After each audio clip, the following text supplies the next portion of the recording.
Good afternoon. Welcome everybody to the INSS. I'm glad to open a new conference of our program on non-proliferation, security, which Emily Landau is leading. It is an annual event, and I'm so glad that the last event produced this heavy and very interesting papers on nuclear non-proliferation regime at Crossroad.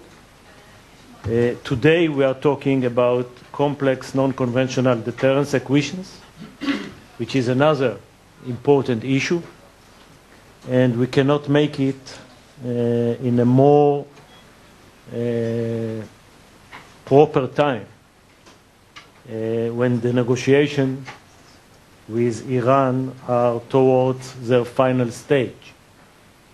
4 months already passed, and 20th of July is approaching fastly, and we know that agreement will not achieve, if at all, only in the last night. But our research in this institute is telling that it's going to be very, very difficult to reach an agreement, to bridge the positions that we see right now that the two sides are holding. I heard that the Iranians are asking for 40,000 centrifuges, and they feel that they do have a strong hand. Both sides want very much an agreement, however, totally different agreement. And I'm usually using my hand to say that I think there will be no agreement. There will be another 6 months of negotiation, which is in the language of the interim agreement. And there are 5 possibilities for agreement, from good to bad. An excellent agreement is what my Prime Minister wants. 0 enrichment, 0 centrifuges, all the nuclear sites closed, very tough inspection, and the Iranians are singing Atikva twice a day. So this is not going to happen, and not because of the last article. There is a good deal. A good deal is basically dealing with the Iranian ambition to have a nuclear military program. It's take all the options of the Iranian program to develop nuclear weapons away, keep Iran with their narrative that they have a civilian program, very limited, symbolic, basically assuming that they will violate the agreement as they did in the past, and give a good answer to the North Korean case. Basically taking Iran backward from being 2 months from the bomb to being 3 years from the bomb. This is a good deal. Very difficult to achieve, but if I would have been on the negotiation table, it would be my target. Third is an acceptable deal. More modest, maybe not taking the Iranians 3 years of rollback, 1.5 years, and some negotiation. It's an ugly deal, but however, my judgment that it's better than the bomb or the bombing, which are the 2 other alternatives. There is a no deal, which President Obama and Secretary Kerry have said that it's better than bad deal. The bad deal is what the Iranians want. Basically to be left with all their capabilities, with Fordo, with Iraq, and promises of Iran that they will not go to be nuclear. This is a bad deal. My concern is that a bad deal will be reached and it will be defined as acceptable deal or good deal to avoid the fact that there is no deal. But 2 months and we will be all much smarter. I always use my 4 rules for life. Never be in panic. Never be in euphoria. By the way, slightly paranoid is a good state of mind. There is no silver bullet around anymore. Every problem is complex with many dimensions, and you have to understand them all and give them the right response. And nobody has a monopoly on knowledge and wisdom. And that's exactly why we're doing this conference. Because each one of you, each one of us can contribute to the other to understand where we are going. The issue of deterrence that for decades basically was taken by the thinking in the 50s, the early 60s, about mutual assured deterrence and the 2 polar world is now become much more complex. Too many players, and non-proliferation, if will happen, will make it even worse. Non-state organizations. And as I understood what Emily prepared for us, we are going to study this issue from all the aspects. So I want to wish for all of us a very successful and fruitful studying together, and hoping that deterrence will be not as complex as we all predict. In this respect, we prefer the old world. The old world. I want to thank Emily and her team, Azriel Berman, Camille Brown, all Tamar Levkovich, all your young generation, and seeing our guest, I'm sure that we all be smarter at the end of the conference tomorrow. בהצלחה.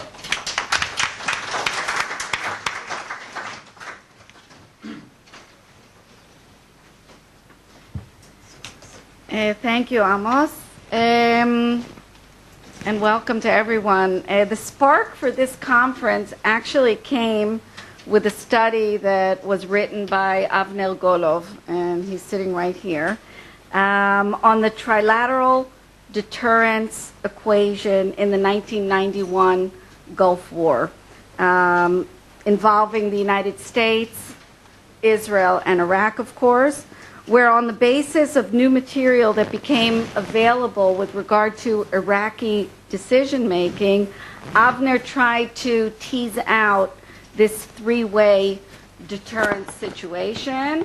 And I meant to take this with me. There's copies of this outside, and Avner's, we're really proud that his article, together with other articles written by some of the younger staff on arms control issues, were in this collection that I edited together with Anat Kultz.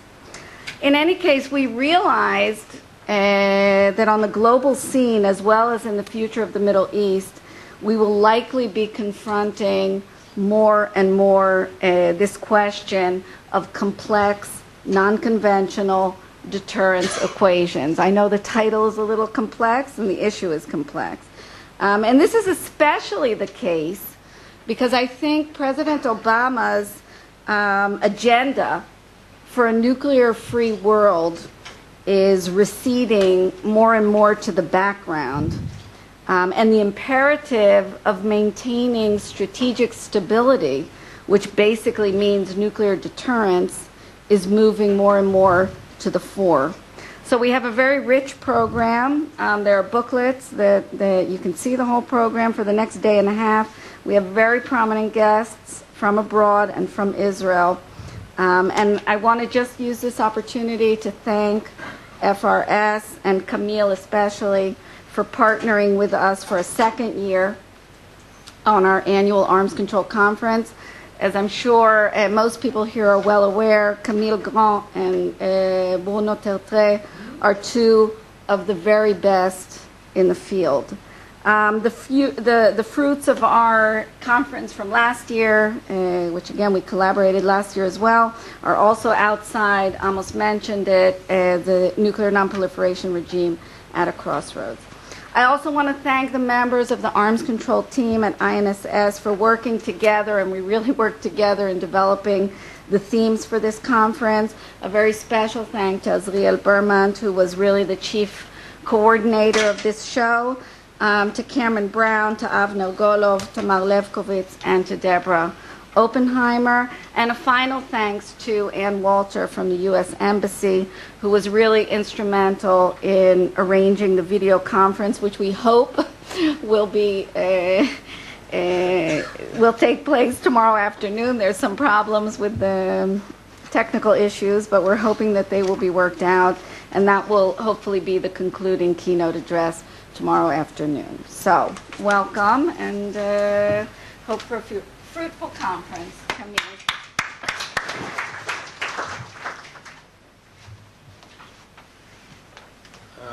When you come third for opening remarks here, you haven't much left to say now, but let me just very quickly say two things. First of all, it's a great pleasure to work with INSS. We do many things together, and this is one of the very good events. It's a great partnership because INSS does all the work, so they should get all the credit. What I would note is that it's interesting, even if you look at those conferences, INSS Arms Control Conference have turned into, last year it was the non-proliferation regime at the crossroad, and now we're talking about deterrence. So I hope we won't be discussing use next year.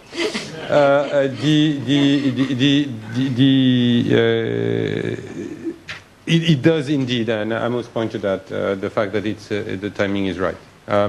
Since last year, we faced not only a sort of climax of the Iranian negotiations, so we'll see where it goes, and we're indeed in a very, very open moment. I don't know which of Amos' 5 fingers will be the end solution, and it's very hard to predict at this stage, even when you talk to people who are directly involved in the negotiation. It's true as well that non-conventional weapons have been used next door in Syria, and that is something that is, I think, as we are discussing it at the moment, and we see a little more of it because of repeated debates about the use of the potential use of reuse of such weapons. We had this major crisis a year ago, which I think we haven't drawn all the lessons from that, and that has a direct impact on our debate on conventional deterrence. How do we prevent the use of such weapons? And obviously, we had a situation in which red lines worked poorly, to put it mildly, and in which let's say, price paid for such a use was limited altogether. So it's an interesting situation that we face, and I think it's important because we are maybe getting used to it when we should remember that the use of chemical weapons since the entry into force of the Geneva Protocol in 1925, so almost 90 years ago, can be counted on one hand as well, or maybe 2, but not more. And we're all done by very specific regimes as well. I mean, fascist Italy, and so this is something we need to keep in mind when we discuss that, and this is an issue for worry. So, to come back to our debate about next year, we'll see where we are, indeed, in many ways. There is, in a sense, an alternative. Of course, we can muddle through and have an ongoing negotiation with Iran, an ongoing debate about whether the Syrian chemical weapon stockpile has been entirely removed, and so on and so forth. But the reality is that I think we are in a very important moment. Of course, for this region, and the two cases I just mentioned are there, and we will see whether we get a good deal or a poor deal or no deal at all. And indeed, all options are open. But it will have, I think, a very big impact on the region. The deal or no deal and the nature of the deal. And this goes, of course, beyond Israel. So this is going to be a very, very... but if we move outside the Middle East, the picture is not much brighter in many ways. We see every day rumor of a new nuclear test in North Korea, and which, by the way, has probably some implications for the Middle East as well, given the nature of the cooperation that do exist amongst proliferators. So this is not something that is a regional or sub-regional issue, whether they test or not. And of course, if there is a deal that there are several countries that are involved in both processes, China, Russia, the United States, of course, and there can be lessons learned from that. So it could have a positive spin, or it could work the other way around. And there are very strong connections there.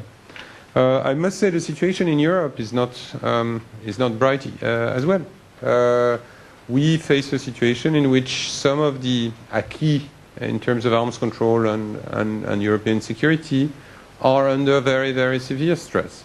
And we are moving back, and I don't want to go into a whole debate about the Ukrainian crisis, because this is not our topic for today, at least. It will probably come into the conversation tomorrow. But what we see is the fact that some of the pillars in terms of arms control and non-proliferation of the European security system are moving away.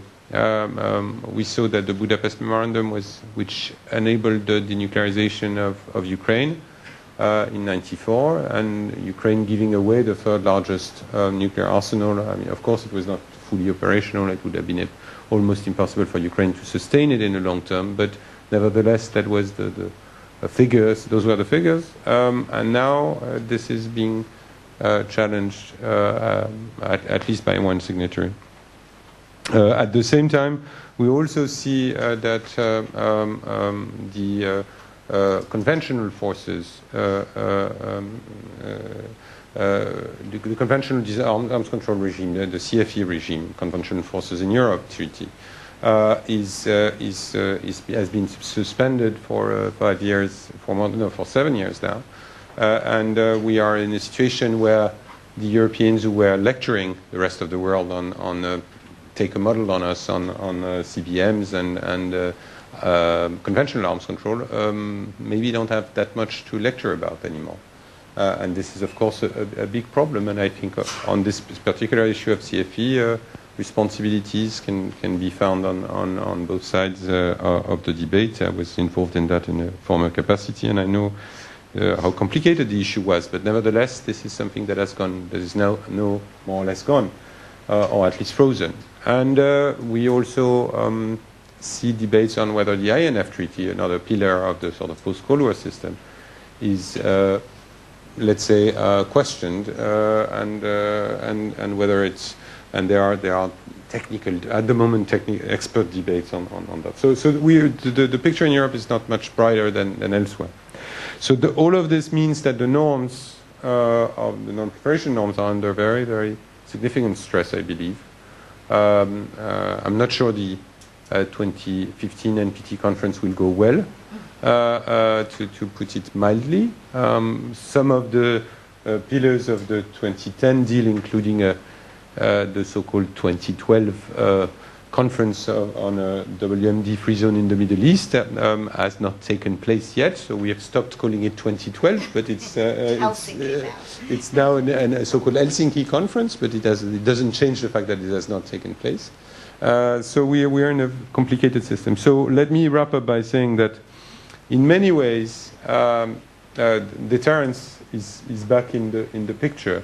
It never left, at least from a French perspective, and I'm quite sure that the Israelis would share that. Many Israelis would share that vision. But for a number of years, it would have been, let's say, challenging to say that in an arms control and non-proliferation conference to title it around deterrence. But I think it's back in the debate. We see a lot of debate on how does it work, how do we operate. It doesn't necessarily mean that we will have a new sort of nuclear arms race, fortunately, but it's definitely there, and it's likely to be more complicated. Deterrence in the 21st century, and I'll end on these comments, is going to be a very complicated environment for the multiplicity of players, for the multiplicity of weapons and of potential use and misuse, including by those who don't believe in deterrence. And that's probably one of the trickiest issues. We were hoping for a world. I mean, there are a lot of statements for a world without nuclear weapons, and we might end up with a world with nuclear weapons but without deterrence, and that would be a cause for concern. So on that very cheerful note, I will now move to the conference, thanking again Emily, Azriel, and the team for hosting us so perfectly. Thank you very much.